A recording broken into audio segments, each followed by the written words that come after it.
जय जवान जय किसान। ये देखो पपीता में फेड़ हो रहा है।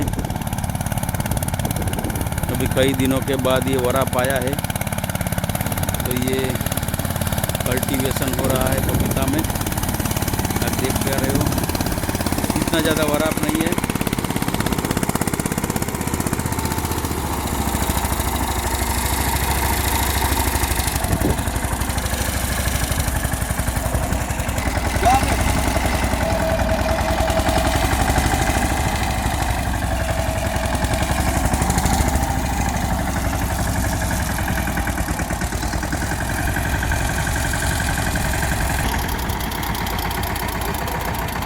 म्हणजे तुम्हाला विचार कर नीट बोलवा।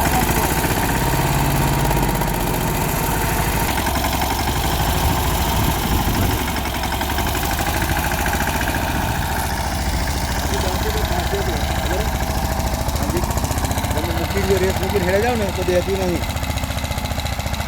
એટલે પહેલી ફટકી મારીને જ પડવાની એટલે આગે એ કરવું એટલે ફટકી મારે એટલે ના ગઈ ને 13 તક આવી જાય।